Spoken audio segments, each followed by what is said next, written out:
자리에서 일어나 우리 하나님의 말씀 같이 받겠습니다. 에베소서입니다. 에베소 1장 3절에서 14절. 우리 한 목소리로 읽겠습니다. 시작. 찬송하리로다. 하나님 곧 우리 주 예수 그리스도의 아버지께서 그리스도 안에서 하늘에 속한 모든 신령한 복을 우리에게 주시되 곧 창세 전에 그리스도 안에서 우리를 택하사 우리로 사랑 안에서 그 앞에 거룩하고 흠이 없게 하시려고 그 기쁘신 뜻대로 우리를 예정하사 예수 그리스도로 말미암아 자기의 아들들이 되게 하셨으니 이는 그가 사랑하시는 자 안에서 우리에게 거저 주시는 바 그의 은혜의 영광을 찬송하게 하려는 것이라. 우리는 그리스도 안에서 그의 은혜의 풍성함을 따라 그의 피로 말미암아 속량 곧 죄사함을 받았느니라.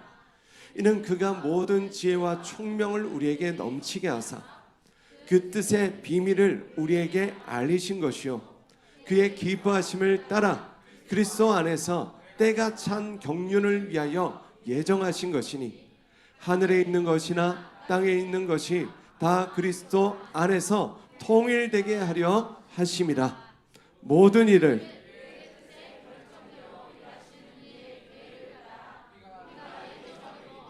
그 안에서 기업이 되었으니 이는 우리가 그리스도 안에서 전부터 바라던 그의 영광의 찬송이 되게 하려 하심이라. 그 안에서 너희도 진리의 말씀 곧 너희의 구원의 복음을 듣고 그 안에서 또한 믿어 약속의 성령으로 인치심을 받았으니 이는 우리 기업의 보증이 되사 그 얻으신 것을 속량하시고 그의 영광을 찬송하게 하려 하심이라. 아멘.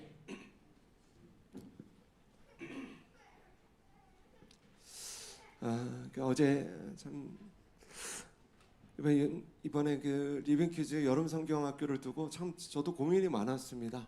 왜냐하면 아이들이 사실 여러분 다 아시겠지만 막 초등 거의 한 20명 가까이 되는데 아이들이 많이 줄었어요. 한 이제 10명 정도인데 10명을 아이들을 놓고 어떻게 집회를 하면 좋을까 굉장히 고민이 많았는데 주님 감동심을 따라 그냥 했습니다. 그냥 했는데 참 특별한 은혜가 있었습니다. 또 그 특별한 중에 하나가 뭐냐면 어제 그 교회 처음 온 아이 하나가 예수님을 만나고 예수님을 구주로 영접했습니다. 그 인생의 주인을 바꾸는 역사가 일어났고 이제 예배하며 살겠다고 그렇게 약속했는데 오늘 예배 자리에 왔어요. 박수 한번 해주십시오. 참 잘생겼어 우리 민승. 제가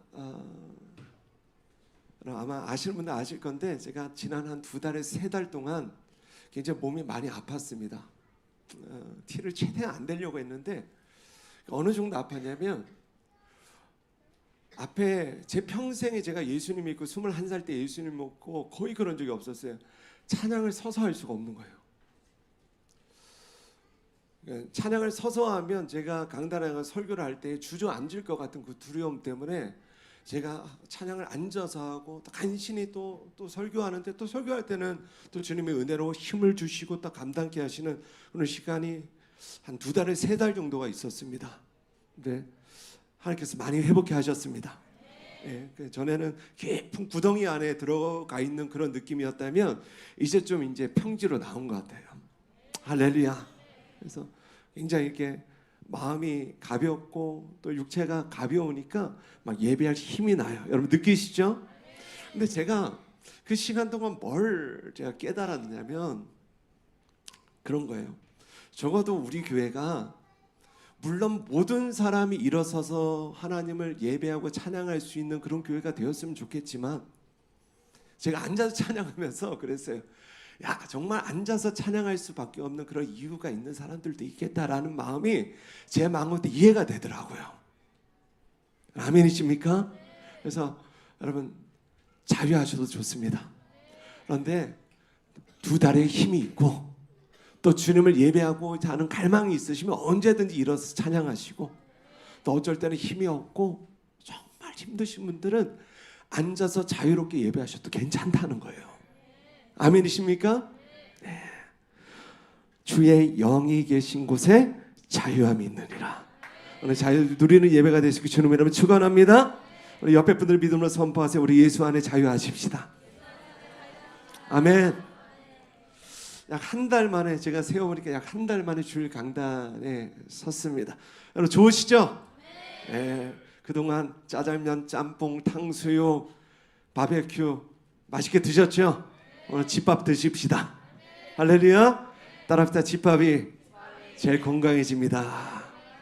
아멘. 자, 당분간 출애굽기 강의를 조금 쉬고요. 오늘과 다음 주는 다시 복음에 대한 말씀을 우리가 깊이 한번 듣기를 원합니다. 자, 오늘 제목 교회 창세전에 시작된 하나님의 복음. 교회 창세전에 시작된 하나님의 복음. 복음이 무엇입니까? 여러분 이 시대의 신학교마다 교단마다 또 교회마다 이 복음에 대한 정의가 다 다릅니다. 복음에 대한 수많은 정의들이 있습니다. 그 중에 사람들이 가장 많이 알고 있고 가장 많이 알려진 복음이 무엇인가? 이거예요. 따라합시다. 예수 천당, 불신 지옥. 무슨 뜻이요? 예수를 믿으면 천국에 가고 예수를 안 믿으면 지옥에 간다는 것입니다. 여러분 맞습니까? 틀립니까? 아멘이십니까? 여러분 예수를 믿으셔야 됩니다. 그런데 여러분 잘 들으세요. 오늘 말씀 정말 중요합니다. 집중하셔야 돼요. 할렐루야. 자, 우리 다음 세대 할렐루야. 복음에 대한 말씀은 특별히 눈을 두 배로 뜨고 자, 우리 다음 세대. 자, 목사님 보고 눈. 목사님 눈. 윤상이 잘했어. 저는 요즘 목사님 말씀 잘 들어요. 막 눈이 막 튀어나오려고 그래. 너무 사랑해요. 할렐루야. 예. 그래서 오늘 말씀 잘 들어야 돼. 예수 천당 불신지옥 이게 복음이 맞는데 여러분 이게 복음의 일부라는 거예요. 예를 들면 이런 것입니다. 제 이름이 서정연이에요. 자, 이런 정의. 서정연은 아빠입니다. 맞아요, 틀려요? 맞죠. 맞는데 일부인 거죠. 그래서 저는 아빠이면서 남편이면서 목사이면서 대한민국 국민이면서 또 라이프 국제학교 교장이에요. 그리고 저는 예수님을 믿으면서 이런 정체성도 가지게 되었습니다. 저는 하나님의 자녀이면서 예수 그리스도의 제자면서 예수님의 신부면서 저 신부의 할렐루야. 네, 또 예수 그리스도의 군사입니다. 그래서 서정연이라는 한 사람에도요, 여러분 각도에 따라서 여러 면이 있다는 거죠. 여러분 제가요 강한 사람이요 부드러운 사람이에요? 할렐루야. 저를 아시는 분들은 제가 부드러운 사람이라는 걸 알아요. 근데 막 강단에서만 보고 저 목사님 말씀이 너무 세. 막 이런 분들은요 저를 굉장히 강하게 보는데요. 저는 부드러운 남자입니다. 여러 면이 있다는 거죠. 그러니까 어느 면에서 바라보냐에 따라서 그 정의가 달라진다는 것입니다. 마찬가지로 복음에도 여러 면이 있다는 거죠. 여러분 이해가 되십니까? 어느 면에서 바라보냐에 따라 그 정의가 달라져요. 그래서 복음을 한 면으로만 바라보지 않고 모든 면으로 바라본 복음, 이 복음을 뭐라고 이야기하는가 따라합시다. 총체적인 복음, 하나님의 복음. 자, 그러므로 하나님은 우리가 복음을 총체적으로 이야기를 원하십니다. 복음을 한 면만 보는 것이 아니라 복음을 총체적으로 이야기를 원하신다고요. 내가 마음에 드는 내게 좋은 복음이 아니라 이제는 하나님께 속한 하나님의 복음을 붙들기를 우리가 원하신다는 거죠. 그러나 이 시대에 많은 사람들이요 복음에 대한 아주 편협한 시각을 가지고 있습니다. 내가 이 복음에 내가 보고 싶은 면만 바라보는 경향이 있다는 거죠. 그래서 가난한 자에게 복음은 어떤 복음이요? 부욕해 하는 복음. 상처 입은 자에게 복음은 어떤 복음이요? 치유케 하는 복음. 이 땅에서 삶이 너무 힘든 사람에게는 천국 가는 복음. 불의함에 고통받는 자의 복음은 개혁의 복음. 이 땅에서 아무런 문제가 없는 자에게 복음은요 좋지만 필요는 없는 복음이 된다는 거죠. 여러분 이 세상을 사랑하지 마십시오. 다시요, 여러분 이 세상을 사랑하지 마십시오. 그 이유는 이 세상을 사랑하면 복음이 필요는 하지만 복음이 좋기는 하지만 복음이 필요는 없어진다는 거예요. 사랑하는 여러분, 복음이 필요하십니까? 저에게는 복음이 필요합니다. 우리 살아있는 교회는 복음이 필요합니다. 그냥 필요 정도가 아니라 우리에게는 복음이 생명이 되어야 된다는 거죠. 복음이 없는 제 인생은 아무런 가치가 없습니다. 저는 복음 때문에 그리스도의 종이 되었고요, 복음 때문에 예수님의 제자가 되었고 사역자가 되었고 교회도 개척하게 되었습니다. 기독 대안학교도 시작 세우게 되었습니다. 진짜 예수를 믿는다는 것은 무엇인가? 여러분 잘 들으세요. 복음이 내 삶 가운데 필요 조건이 아니라 충분 조건이 되는 것입니다. 우리는 복음이면 충분한 자들이에요. 복음 위에 더 필요한 것이 없다는 거예요. 우리는 복음이면 충분합니다. 예수면 충분한 거죠. 크게 한번 아멘 하십시다. 아멘. 그래서 복음이 내가 있으면 좋고 없으면 아쉬운 복음이 아니라 그 복음이 나의 생명이 되는 삶, 바로 그 삶이 진짜 예수님을 믿으며 사는 거예요. 그래서 여러분, 복음을 빼놓고 여러분의 삶을 설명할 수 있습니까? 복음을 빼놓고도 나의 삶을 설명할 수 있다? 그는 그리스도인이 아닐 가능성이 매우 높고, 더 심하게 말하면 그는 그리스도인이 아닙니다. 복음을 빼놓고 예수를 빼놓고 나의 삶을 설명할 수 있다? 그는 그리스도인이 아니에요. 저는 여러분의 삶이 예수님을 빼놓고 은혜를 빼놓고 복음을 빼놓고 설명할 수 없는 삶이 될 수 있게 축복합니다. 자, 성경이 복음을 설명할 때 주로 붙는 수식어가 있는데 세 가지 나눌게요. 첫째로 따라합시다. 은혜의 복음. 자, 사도행전 20장 24절 같이 읽겠습니다. 시작.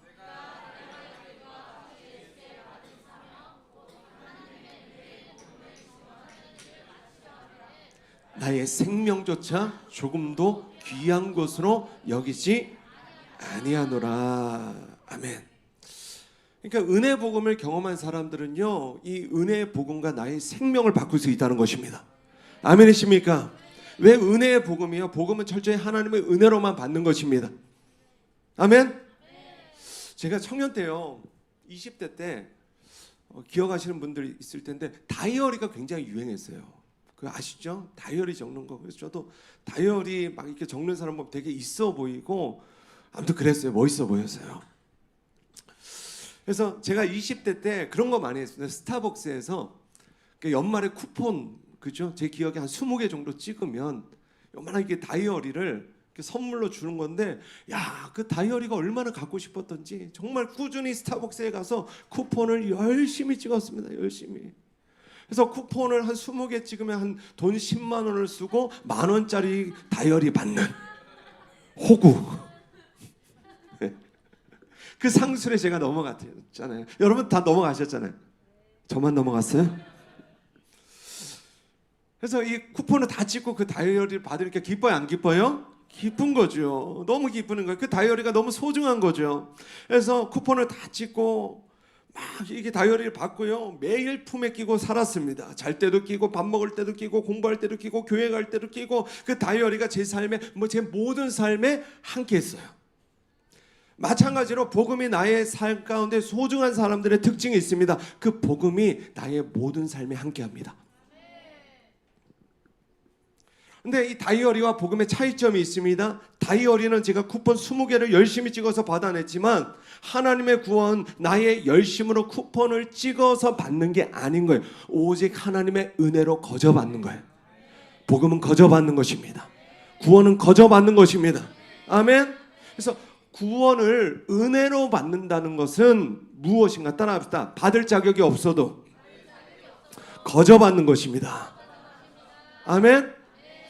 오늘도 그럴 텐데 아마 우리 교회는 예배 후에 우리 어린 아이들이 우리 목양실 앞에 줄을 섭니다. 왜 줄을 서요? 사탕 받기 위해서. 근데 공식적으로 니들 잘 들어야 돼, 아이들. 공식적으로 우리 교회 그 사탕, 예배 후에 사탕은요, 예배를 잘 드린 아이들만 받을 수 있습니다.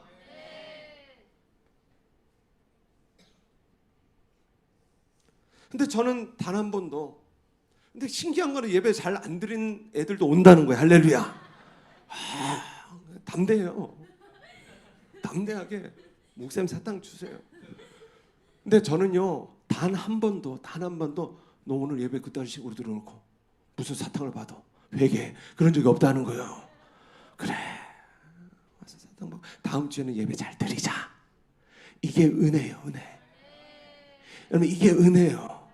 받을 자격이 없는데 받는 거죠. 여러분 오늘 하나님의 은혜를 받으십시오. 근데 저를 포함해서 하나님 앞에 이 은혜 받을 자격이 있는 사람이 누가 있어요? 우리는 다 자격 없는 자들이에요. 그러나 그 은혜를 하나님이 주신다는 거예요. 누구에게 주세요? 사모하는 자들에게 주신다는 거죠. 할렐루야.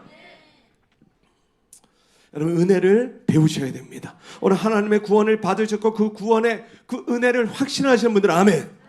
저는 여러분의 그 확신이 구원을 주시는 구원의 주체이신 하나님의 뜻과 일치하는 구원이 될 수 있게 주님의 이름으로 축원합니다. 나만 착각하는 구원이 되어서는 안 된다는 거예요. 그 구원의 확신은요 나의 어떤 행위나 공로에서 오는 게 아닙니다. 나의 자격 없음을 우리가 확실히 알아야 된다는 거죠. 그리고 자격이 없는데도 주시니까 구원을 눈물로 받고 감격으로 받고 평생의 그 구원의 복음, 은혜의 복음을 잃어버리지 않기 위해서 막 내가 몸부림을 치면서 그 은혜의 빚진 자로 사는 거예요. 빚진 자로 사는 거예요. 아멘. 저는 어제 굉장히 놀랐습니다. 뭐냐면 우리 리빙키즈 캠프 하는데요. 우리 유스 아이들이 한 8명의 아이들이 와갖고 제가 그동안 제가 교사만 20살 때부터 교사만 8년을 했고요. 다음 세대 사역을 오래 했는데 그 어떤 물론 우리 청년 교사들도 열심히 하고 너무 은혜롭게 했지만 이 아이들이 그 어떤 교사보다 너무 은혜롭게 아이들을 섬기는 거예요. 근데 이 일이 어떻게 이루어집니까? 이 아이들이요 구원의 하나님의 은혜의 빚진 자의 마음이 있는 거죠. 할렐루야. 바로 이것이 은혜의 구원받은 자의 삶이 된다는 거예요. 자, 둘째로 수식어가 있습니다. 따라합시다. 십자가의 복음. 자, 첫째로 은혜의 복음이 있고 둘째로 십자가의 복음이 있다. 자, 고린도전서 1장 17절 시작. 그리스도께서 나를 보내심은 세례를 베풀게 하려 하심이 아니요 오직 복음을 전하게 하려 하심이로되 말의 지혜로 하지 아니함은 그리스도의 십자가가 헛되지 않게 하려 함이라. 아멘.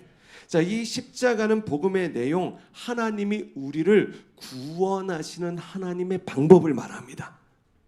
그게 십자가라는 거예요. 예수 그리스도께서 우리를 구원하셨다. 무엇을 통해 구원하셨다? 십자가를 통해 구원하셨다. 십자가를 통해 구원하셨다. 그 십자가가 하나님의 지혜라는 것입니다. 자, 고린도전서 1장 22절 24절 또 읽을게요. 시작. 유대인은 표적을 구하고 헬라인은 지혜를 찾으나 우리는 십자가에 못 박힌 그리스도를 전하니 유대인에게는 거리끼는 것이요 이방인에게는 미련한 것이로되 오직 부르심을 받은 자들에게는 유대인이나 헬라인이나 그리스도는 하나님의 능력이요 하나님의 지혜니라. 아멘. 그러므로 십자가는 하나님의 지혜입니다. 모든 사람들이 꺼리끼고 미련한다 손가락질하고 말하는 그 십자가를 통해 하나님이 우리를 구원하셨다는 거죠. 그 십자가를 누가 지셨습니까? 예수님께서 지셨습니다. 그리고 그 십자가에서 모든 물과 피를 쏟으시고 그분은요 그분 하나님이신 그분이 그 십자가에서 아무런 저항 없이 힘 없이 죽으셨다는 거예요. 예수님께서 하나님 아버지의 뜻에 온전히 순종하셨다는 것을 말합니다. 자, 우리는 예수님이 왜 십자가에서 죽으셨냐라고 질문하면 하나같이 다 이렇게 대답해요. 우리의 죄를 용서하시고 대속하시기 위해서. 동의하십니까? 이거 믿으시죠? 그런데 오늘 중요한 포인트가 있습니다. 자, 이 십자가 또한 복음의 한 단면에 불과하다는 거예요. 자, 이해가 되시면 아멘. 여러분, 십자가 복음의 전부가 아니라는 거예요. 이 십자가도 복음의 한 단면이라는 것입니다. 총체적 복음의 한 단면에 불과하다는 거예요. 그래서 셋째로 따라합시다. 부활의 복음. 부활의 복음도 있습니다. 은혜의 복음, 십자가의 복음, 부활의 복음이 있다는 거예요.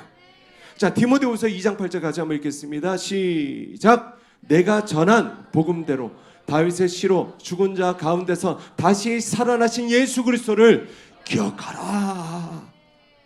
예수님의 부활을 기억하라는 거죠. 그 부활의 복음을 기억하라는 거죠. 저명한 복음주의 신학자 존 스토트 목사님은요, 이 십자가와 부활을 복음의 두 기둥으로 정의하고 있습니다. 여러분, 십자가 없이는 부활이 없고 부활이 없는 신앙은 껍데기에 불과한 것입니다. 다시요, 십자가가 없이는 부활이 없습니다. 부활이 없는 신앙은 껍데기에 불과하다는 거예요. 예수님의 부활을 믿는 분들은 아멘. 자, 고린도전서 15장 14절에 사도 바울이 그래서 이렇게 선언하는 거예요. 그리스도께서 만일 다시 살아나지 못하셨다면 우리가 전하는 것도 헛것이요 너희 믿음도 헛것이다. 그러니까 십자가만 믿고 부활을 믿지 못한다면 그의 신앙이 헛것이라는 거예요. 우리 주님은 부활하셨습니다. 예수님은 명명백백히 부활하셨습니다. 성경은 부활의 증인들의 이야기예요. 기독교 역사는 그 부활의 증인들이 예수가 부활하셨다, 예수가 다시 사셨다, 예수가 부활하셨다, 예수가 다시 사셨다, 그렇게 계속해서 전하다 보니까 오늘날 기독교가 되어진 것입니다. 우리가 가진, 그리스도인들이 가진 복음의 정적에는 부활이 있습니다. 그 부활 신앙이 우리가 가진 복음을 영화롭게 하는 것입니다. 영광스럽게 하는 것입니다.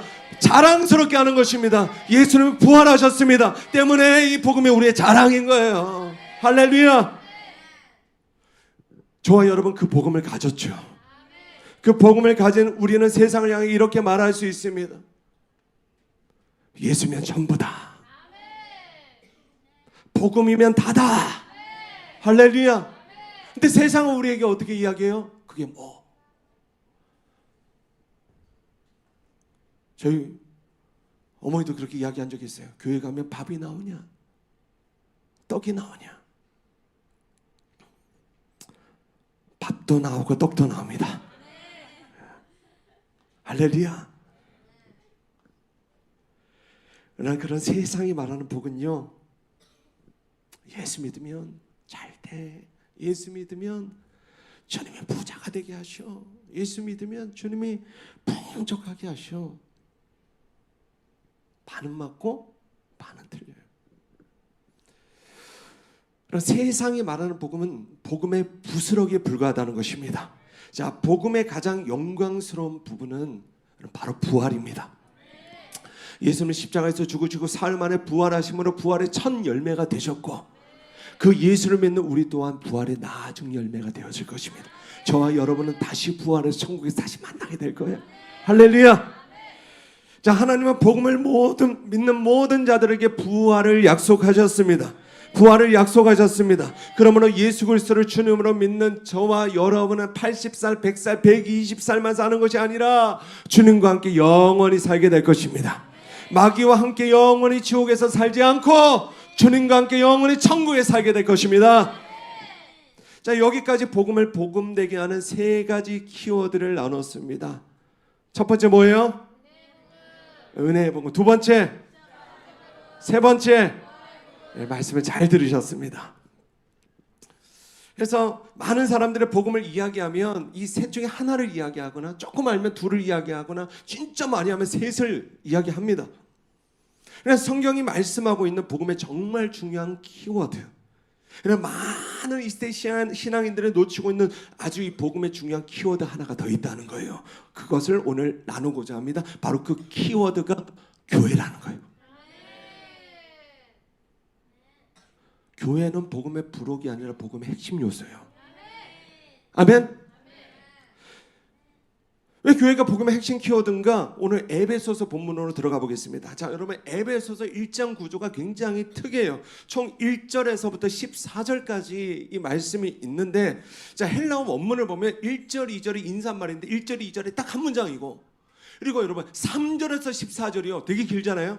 그러니까 우리말 성경은 딱딱딱딱 끊었잖아요. 근데 헬라어 원어 성경 보면 3절에서 14절 이게요, 통으로 한 문장이요. 어마어마하잖아요.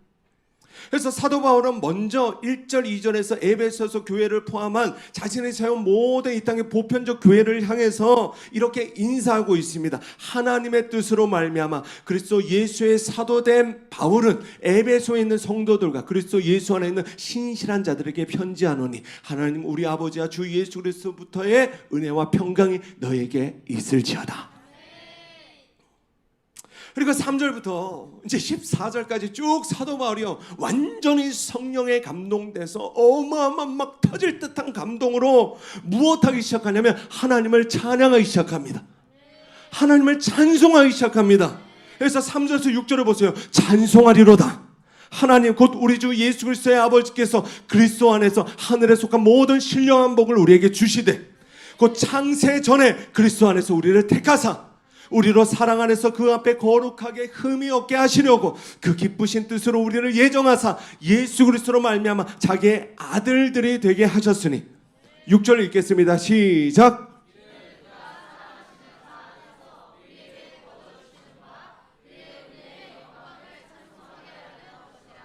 아멘.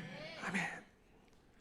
그래서 3절부터 사도 바울이요 에베소서를 써내려가는 지금 그 안에 이 심정이 사도 바울의 심정이 어떤 심정이냐면 그냥 감격 그 자체인 거예요. 감격 그 자체.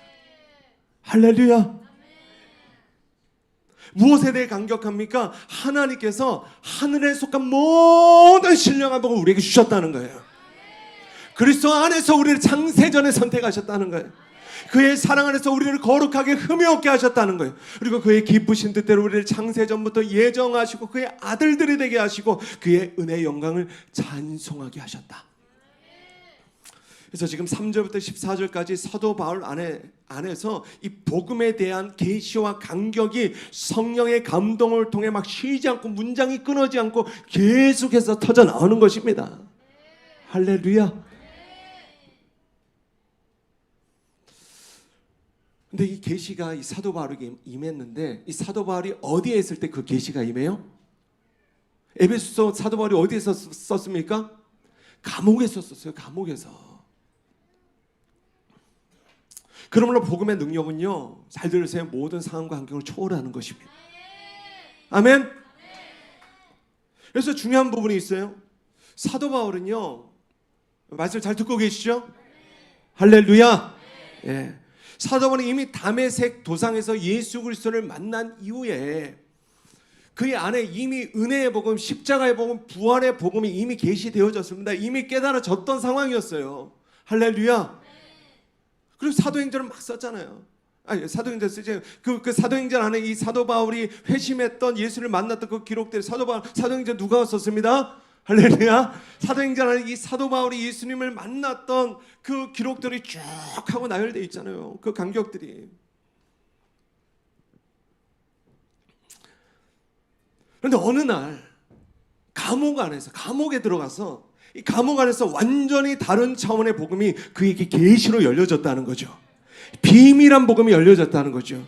그 복음이 어떤 복음이에요? 따라합시다. 창세전의 복음, 총체적인 복음, 하나님 나라의 복음. 아멘. 그럼 이 세 가지가 다 같은 거예요. 이름만 다른 거예요. 그래서 은혜의 복음, 십자가의 복음, 부활의 복음, 천국의 복음, 혹은 이 땅에서 잘 먹고 잘 사는 어떤 기복 신앙적인 복음을 넘어서 창세전에 시작되어진 복음의 원형, 복음의 오리진, 하나님의 복음이 있다는 것입니다. 자, 그래서 오늘과 다음 주 그 창세전에 시작된 하나님의 복음, 복음의 원형, 복음의 오리진에 대해서 함께 나누고자 합니다. 오늘 네 가지 중에 오늘 한 가지만 나눌 거예요. 첫째로 하나님의 복음은 창세전에 시작되었습니다. 둘째로 하나님의 복음은 오직 예수 그리스도 안에서 이루어집니다. 셋째로 하나님의 복음은 내가 아니라 우리를 향한 것입니다. 넷째로 하나님의 복음은 교회를 통해 땅과 하늘이 하나 되는 것입니다. 첫째로 하나님의 복음은 창세전에 시작되었습니다. 자, 4절 같이 한번 읽겠습니다. 시작.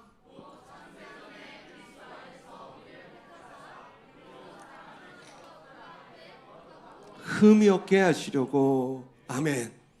자, 하나님께서 무려 창세전에 세상이 만들어지기도 이전에 우리를 선택하셨다는 것입니다. 여러분 각 사람을 선택하셨다는 것입니다. 은혜의 복음을 주시기로, 구원하시기로 선택하셨다는 것입니다. 믿어지시면 아멘. 그러므로 여기 그 누구도 우연히 교회에 온 사람들이 없어요. 우리 민성아, 너 교회 우연히 온 게 아니다. 하나님 너를 창세전에 선택하셨다. 할렐루야. 어느 누구도 운 좋게 그냥 잘 걸려서 우연히 예수를 믿고 교회 온 사람이 없다는 거죠. 하나님은 그의 완전하신 계획으로 우리를 선택하시고 우리를 구원하셨습니다. 그리고 그 구원을 넘어 우리를 온전케 하기를 원하십니다. 다시요, 우리를 구원하는 것을 넘어 우리를 온전케 하기를 원하세요. 우리는 하나님의 온전케 하심을 기대해야 돼요. 여러분, 세상은요 그렇잖아요. 끝없이 우리에게 완전함을 요구합니다. 완전해야 돼. 학교에 가도, 직장에 가도, 어떤 일을 해도. 그러면 이 세상은요 우리에게 완전함을 요구해. 완전해야 돼. 그러면 이 세상에서 성공하려고 보시고 그 분야에 완전한 자가 돼야 돼요. 오늘 복음 형제가 스포츠 재활 공부하고 그 일을 하고 있잖아요. 막 국가대표들 막 치유하는, 재활시키는 그 일을 하는데요. 형제를 보니까 계속 공부해요. 계속. 그렇죠. 그 지식에 대한 완전함이 요구되는 거예요. 완전함. 끝이 없습니다. 음악을 해도 음악하고 있고 또 음악하고 싶은 친구들, 우리 청년들 있죠. 음악을 해도, 디자인을 해도, 저 디자인 전공 있죠. 디자인을 해도, 요리를 해도, 어떤 비즈니스를 해도, 여러분 보다 완벽에 가깝지 않으면 반드시 도태되고 실패되는 것이 여러분 이 세상의 구조예요.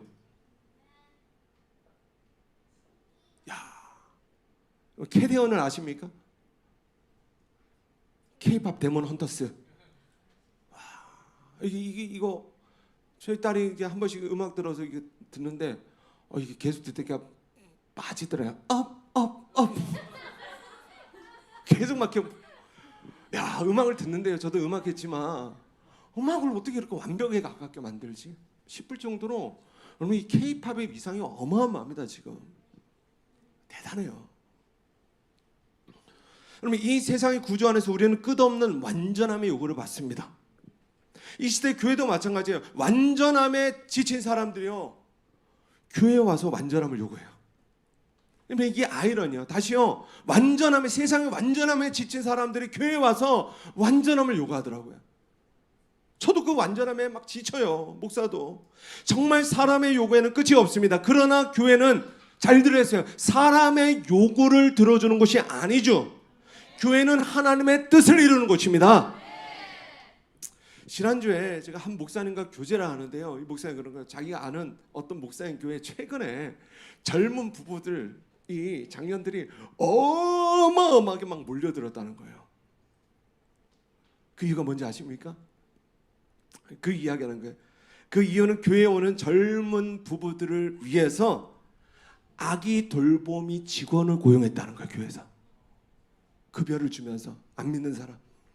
그러니까 우리가 예배를 드리는 동안 불신자들이 가고 아이들을 이렇게 월급 받으면서 돌봐 주는데 그 교회에 어마어마하게 사람들이 모이는 거예요. 좋겠다. 그런 분도 없죠? 그러니까 왜 그래요? 아이를 맡겨놓고 예배를 드리니까 막 예배를 평안하게 드릴 수 있는 거죠.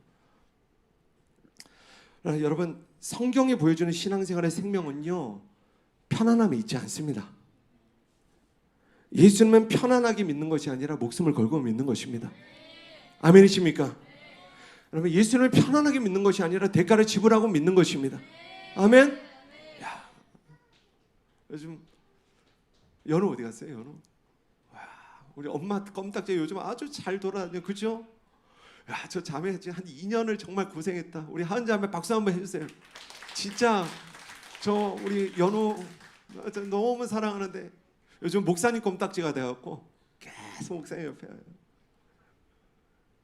여러분 자녀들과 씨름하십시오. 거기 생명이 있어요. 생명이. 믿음이 전수되어져야 돼요. 믿음은 전수되는 거예요. 믿음은 전수되는 거예요. 할렐루야. 여러분 예수님이 여러분의 가장 귀한 분이십니까? 자, 지난 금요일에 이 말씀 나눴거든요. 나에게 예수님이 가장 귀하시기 때문에 기꺼이 덜 귀한 것들을 버리고 예수님을 따르는 것. 여러분 이게 진짜 예수님을 믿는 거죠. 마지막 때로 가면 갈수록 세상은요 우리에게 더 큰 완전함을 요구할 것입니다. 그럼 더 지치게 될 거예요. 그 완전함의 요구에 우리 모두는 더 지쳐가게 될 거예요. 때문에 예수님을 우리를 부르시는 거예요. 어떻게 부르십니까? 수고하고 무거운 짐진 자들아, 그 완전함의 요구에 지친 자들아, 다 내게로 와라. 내가 너희를 쉬게 하겠다. 다 내게로 와라. 내가 너희를 쉬게 하겠다. 그리고 우리를 부르셔서 주님 우리를 이렇게 불러주시는 거예요. 너는 나의 완전한 자다. 어떤 행위로 완전한 자들이 아니라 나는 그 존재 자체로 너무나 아름답고, 나는 그 존재 자체로 완벽하고, 난 나의 완전한 자다라고 우리를 불러주신다는 거예요. 우리 그 사랑 안에서 거룩하고 흠이 없게 하시는 것입니다. 그러므로 하나님의 복음을 가진 우리는요, 천국에 다가가면 다가갈수록 더욱 온전한 존재가 되어질 것입니다. 완벽한 존재가 아니에요. 온전한 존재가 되어지는 거예요. 주 예수님을 닮은 거룩하고 흠이 없는 존재들이 되어질 것입니다. 우리 옆에 분들의 믿음을 고백하세요. 당신은 지금도 아름답지만 더 아름다워질 것입니다. 아멘. 교회를 시작하신 분은 하나님이십니다. 교회는 목사님이 시작하는 거 아니에요. 교회는 어떤 동만의 장로님이 시작하는 거 아니에요. 교회는 하나님이 시작하신 거예요. 그럼 교회는 언제, 여러분 성경을 보면 교회는 언제 시작되었을까요? 많은 사람들이 교회 시작을 신약시대 이후 예수님이 이 땅에 오신 이후로 보고 있습니다. 그리고 실제로 성경을 보면 오순절 다락방에 성령님께서 임하시고요, 그 성령 받은 사람들이 예배하다가 보니 막 여기저기 눈에 보이는 어떤 가정교회들이 막 세워지기 시작한 거죠. 그리고 이런 교회들 세워진 거예요. 예루살렘 교회, 안디옥 교회, 소아시아의 7교회와 같은 정말 크고 작은 건물들을 가진 이방 교회들도 막 생겨나기 시작하는 거예요. 하나님 주신 감동이 한 내년 정도에 여러분 터키에 가면 이즘이라는 도시에 소아시아의 7교회가 있습니다. 성지순례 가실 분들 아멘. 많이 이렇게 많이 간다고요? 근데 되게 좋을 것 같아요. 할렐루야. 예, 터키 이제 우리 베이스가 있잖아요. 박정 목사님 계시잖아요. 할렐루야. 예, 가는 거예요. 이제 할렐루야. 예, 좋을 것 같습니다. 우리 지난번에는 우리가 이스탄불 갔는데 이번에는 그 이즈밀에 가면 너무 좋겠다는 감동을 주세요. 자, 그러나 성경을 제대로 보면 여러분 교회는요, 인간이 만든 어떤 조직이나 건물이 아닌 거예요. 그러니까 교회를 건물로 보면, 조직으로 보면 교회는 신약시대 때 시작된 것이 맞거든요. 그러나 교회는요, 신약시대가 아니라 창세전에 시작되었다는 거죠. 자, 오늘 이 계시가 깨달아질지어다. 자, 하나님께서 창세전에 그리스도 안에서 우리를 선택하셨다. 그럼 이거는 믿으십니까? 창세전에 우리를 선택하셨다. 그런데 여러분, 우리를 선택하셨는 이 우리가요, 이게 이 원어적인 이 뜻을 가만히 잘 보면 어떤 개인의 다른 사람들의 너 했고 우리 이게 아니야. 이 집단, 무작위적인 어떤 그 다수의 집단이 우리를 말하는 것이 아니라는 거죠. 그래서 이 우리는 하나의 정체성을 가진 완전한 공동체, 영적인 공동체를 말합니다. 어떤 정체성이요? 하나님의 자녀라는 정체성. 할렐루야. 그래서 나도 하나님의 자녀고 너도 하나님의 자녀고 우리 모두가 하나님의 자녀야. 그래서 너와 나라는 우리가 하나님의 가족이 되는 거죠. 그러면 이게 우리예요. 성경적인 우리. 이게 교회예요. 교회. 자, 깨달으시면 아멘. 근데 여러분 교회를 10년 20년을 다녀도요, 한 번도 교회를 가족으로 경험해 보지 못한 사람들이 있다는 거죠. 여러분 일만큼 안타까운 일이 없는 것이죠. 여러분 일만큼 안타까우신 것이 없는 거예요. 그에게 복음의 비밀이 아직 풀어지지 않은 거예요. 오늘 교회 안에 이 복음의 비밀이 풀어질지어다. 그러면 창세기 1장을 보면 하나님은 그의 완전하신 계획으로 우리를 창조하셨습니다. 자, 26절 27절 자, 같이 읽겠습니다. 시작. 하나님이 이르시되 우리의 형상을 따라 우리의 모양대로 우리가 사람을 만들고 그들로 바다의 물고기와 하늘의 새와 가축과 땅에 기는 모든 것을 다스리게 하자 하시고, 하나님이 자기 형상 곧 하나님의 형상대로 사람을 창조하시되 남자와 여자를 창조하시고. 자, 하나님은 말씀하시는 거예요. 우리가 우리의 형상을 따라 우리의 모양으로 우리가 사람을 만들자. 자, 원어 성경을 보면 여기서 하나님은요, 그러니까 하나님, 자, 내가 그러지 않고 뭐라고 그러세요? 우리가. 그래서 원어 성경을 보면 이 하나님은요, 하나님 단수가 아니라 복수입니다. 삼위일체 하나님인 거죠. 하나님 공통체인 거예요. 할렐루야. 성부, 성자, 성령의 하나님이 스스로를 우리라고 칭하시면서 우리가 사람을 만들자, 우리가 사람을 선택하자, 그러셨다는 거예요. 그 창조 자체가 삼위일체 하나님의 연합된 사랑의 결과였다는 것입니다. 삼위일체 하나님이 연합된 사랑의 결과였다는 거예요. 자, 이해가 되시면 아멘. 자, 어렵지만 아멘 하세요. 자, 어렵지만 아멘 하십시오. 그래서 하나님은 사람을 홀로 창조하지 않으셨다는 것입니다. 자, 이 문장이 중요해요. 따라합시다. 하나님이라는 우리가 사람이라는 우리를 창조하셨다. 그럼 이해가 되십니까? 하나님이라는 우리가 사람이라는 우리를 창조하셨다는 거죠. 자, 27절을 보면 여러분, 남자만 창조하신 거예요? 남자와 여자를 창조하셨다고 나왔어요?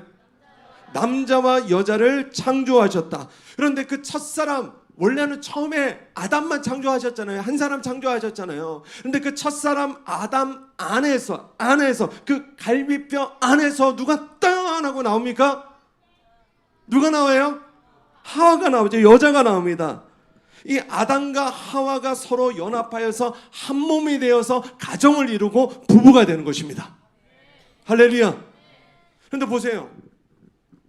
자, 이게 에베소서 말씀이잖아요. 그러면 에베소서는 교회에 관한 책입니다. 그래서 1장부터 4장까지 계속해서 교회는 교회에 대해서 계속해서 설명하고 있다. 그런데 갑자기 5절에 가고 남편과 여자에 대해서 이야기하기 시작해요. 가정에 대해서 이야기하기 시작한다고요. 자, 31절 32절 보십시오. 5장 32절 31절. 그러므로 사람이 부모를 떠나 그의 아내와 합하여 그 둘이 한 육체가 될지니 이 비밀이 크도다. 나는 그리스도와 교회에 대하여 말하노라. 쭉 남자와 여자, 남편과 아내, 가정에 대해 이야기하다가 마지막에 뭐라고 있냐면 이 비밀이 크도다. 나는 그리스도와 교회에 대하여 말하노라. 그래서 사도 바울이 남편과 아내라는 부부관계에 대해서 말씀하시다가 갑자기 이 비밀이 크도다라고 거기에 담긴 더 큰 비밀을 선언하는데 그 비밀이 무엇인가? 잘 들으세요. 첫사람 아담 안에서 하와가 나온 것처럼 참 아담이신 예수 그리스도 안에서 교회가 나온 거예요. 그럼 이게 창조예요. 이게 창조.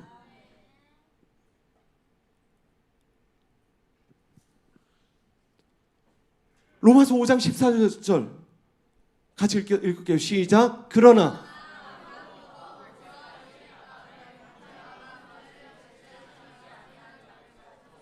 사망이 왕노릇하였으니 아담은 오실자의 모형이라. 여러분, 아담이 예수 그리스도의 모형이라는 것입니다. 그러므로 오실자 예수님의 모형인 아담 안에서 하와가 나왔듯이 예수 그리스도 안에서는 뭐가 나왔어요? 교회가 나왔다고요. 그래서 예수님이 교회의 머리가 되시는 거예요.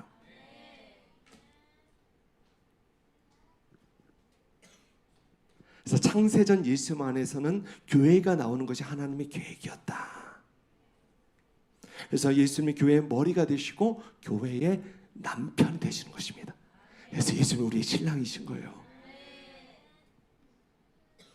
여러분, 어렵지만 여러분 오늘 이 말씀 한 번 더 읽으십시오. 한 번 더 들으시고 또 메모리 또 저기 요약도 해보시고 이 말씀을 꼭 받으셔야 돼요. 바로 이것이 지금 사도 바울이 에베소서에서 6번이나 가슴 벅차게 외치고 있는 복음의 비밀이 되는 것입니다. 비밀. 에베소서는 비밀. 내가 너에게 비밀을 알리거나 비밀 6번이나 이야기하는데 이 비밀이 교회라고요. 그 놀라운 창세전의 복음의 비밀 안에 여러분 창세기에 교회가 있었다고요. 창세전에. 심지어는 그 창세전 계획 안에 잘 들으세요. 살아있는 교회도 있었다. 이렇게 믿어주셔야 돼요. 여러분, 우리가 이 사실이 믿어지잖아요. 교회를 바라보는 우리의 시선이 완전히 달라지기 시작합니다. 무엇보다 우리는 서로를 존귀하게 대할 수 있습니다. 너라는 지체와 나라는 지체가 왜 존귀합니까? 존귀하신 예수 그리스도 안에서 교회가 나왔기 때문에. 그래서 에베소 1장을 계속해서 그리스도 안에서 헬라어로 엔크리스토라는 용어를 계속해서 반복해서 3절 하늘에 속한 모든 신령한 복도 그리스도 안에서 주셨고, 5절 우리를 자녀로 택하심도 그리스도 안에서 하신 것이고, 7절 우리의 제사함도 그리스도 안에서 주신 것이고, 10절 하늘과 땅이 하나 되는 뜻이 하늘에서 이루어진 것까지 이 땅에서 이루어지는 일도 예수 그리스도 안에서 이루어지는 일이고,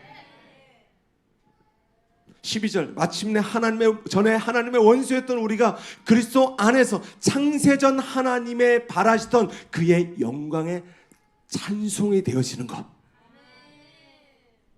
여러분, 이 일도 그리스도 안에서 이루어진다는 거죠.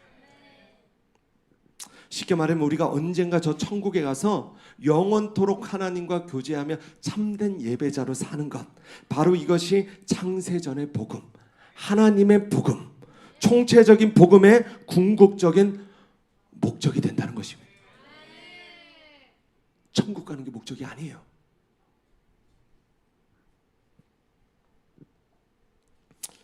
저는 우리 살아있는 교회가 이 복음의 비밀이 누려지는 교회가 될 수 있게 주님의 이름을 축원합니다. 그리고 다음 주에 3가지를 더 나누도록 하겠습니다. 말씀 정리해요. 교회의 기원은 하나님이십니다. 교회를 시작하신 분은 하나님이십니다.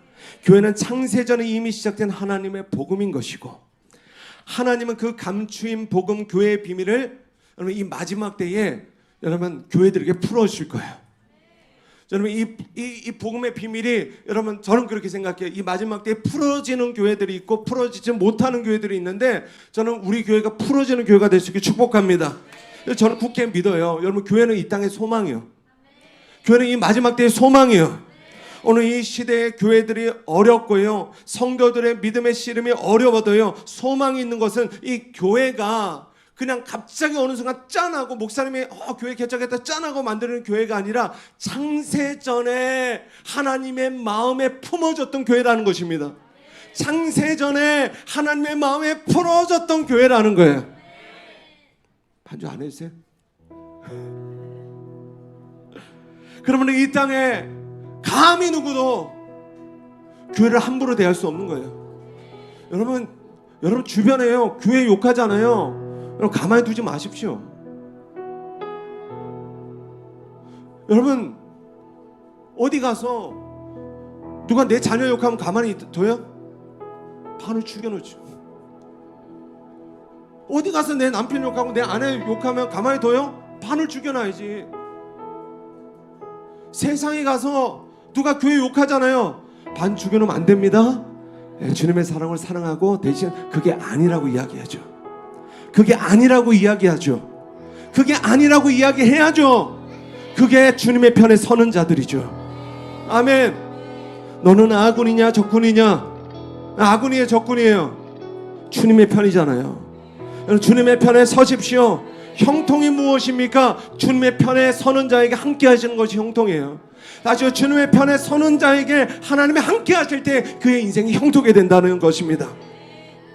이 땅에 감히 누구도 교회를 욕할 수 없고 판단할 수 없는 것이고, 그 일에는 반드시 하나님의 심판이 따른다는 것을 우리는 두려워해야 된다는 거예요. 아멘. 교회를 향한 하나님의 계획은 창세전에 시작되었습니다. 예수 그리스도의 십자가와 부활을 통해 진행되었고, 지금도 성령을 통해서 우리 가운데 이루어지고 있고, 할렐루야, 주 예수님이 오시는 그날 완성되어질 것입니다. 여러분 이 시대 교회들이 어려워요. 교회들이 어려워요. 한국 교회가 얼마나 몇 개 정도 있을까요? 네? 5만. 네, 5만 개. 비슷하게 맞추셨어요. 코로나 이전에 7만 개가 넘었는데요, 15,000개가 문 닫고 지금 5만 5천 개 정도 있습니다. 5만 5천 개. 자, 5만 5천이니까 이렇게 딱 나오면 대략 5천 개 빼놓고 5만 개 교회들은 다 어렵다고 보시면 돼요. 근데 알고 보면 이 5천 개도 어려워요. 왜 어려워요? 생존도 어렵지만 5만 개는 생존이 어려운 것이고 5천 개는 뭐냐면 생존이 어려운데 교회다워지는 게 어려운 거예요. 교회다움이. 여러분 에베소서를 많이 읽으십시오. 에베소서는 교회다움을 말씀하고 있습니다. 저는 우리 살아있는 교회가 더 교회다워지는 교회가 될 수 있게 축복합니다.